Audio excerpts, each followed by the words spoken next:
लोकसभा चुनाव को लेकर मायावती की मीटिंग। चुनाव में गठबंधन को लेकर दिया बड़ा बयान।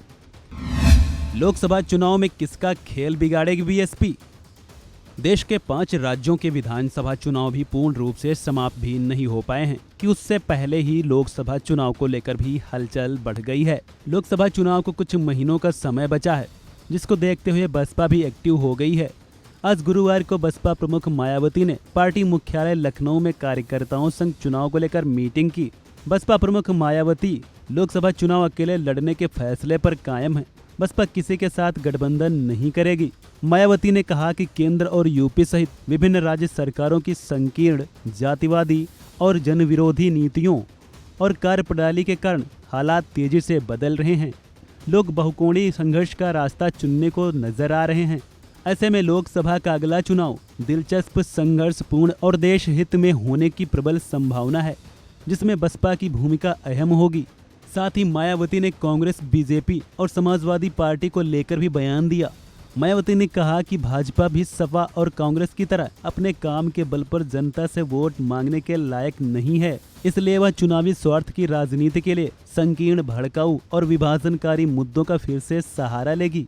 बहुजन समाज के लोगों को उनसे सावधान रहना है, किसी के बहकावे में नहीं आना है, उनके हवाई विकास के वादों में नहीं आना है। परिनिर्वाण दिवस बड़े स्तर पर मनाने का निर्देश। बैठक में मायावती ने 6 दिसंबर को संविधान निर्माता भारत रत्न बाबा साहब डॉक्टर भीमराव अम्बेडकर के परिनिर्वाण दिवस को बड़ी धूमधाम से बड़े स्तर पर मनाने का निर्देश दिया है। कार्यक्रम को पार्टी की परंपरा के अनुसार उत्तर प्रदेश सहित पूरे देश में मिशनरी भावना के अनुरूप आयोजित किया जाएगा। बसपा ने परिनिर्वाण दिवस कार्यक्रम में थोड़ा बदलाव किया है। इस बार पश्चिमी यूपी के 6 मंडलों आगरा, अलीगढ़, बरेली, मुरादाबाद, मेरठ और सहारनपुर के लोग नोएडा में निर्मित राष्ट्रीय दलित प्रेरणा स्थल और ग्रीन गार्डन में सामूहिक श्रद्धांजलि अर्पित करेंगे, जबकि यूपी के शेष 12 मंडलों में पार्टी के लोग लखनऊ के गोमती तट स्थित डॉक्टर भीमराव स्मारक में श्रद्धांजलि अर्पित करेंगे। बता दें कि इससे पहले 2019 के लोकसभा चुनाव में बसपा ने अपने सारे पुराने गिले शिकवे भुलाकर समाजवादी पार्टी के साथ गठबंधन में चुनाव लड़ा था। इस बार जहां विपक्षी गठबंधन इंडिया में करीब 26 पार्टी साथ हैं, तो वहीं एनडीए में देश की करीब 39 पार्टियां साथ चुनाव लड़ने वाली हैं। लेकिन बसपा किसी का दामन थामने को तैयार नहीं है।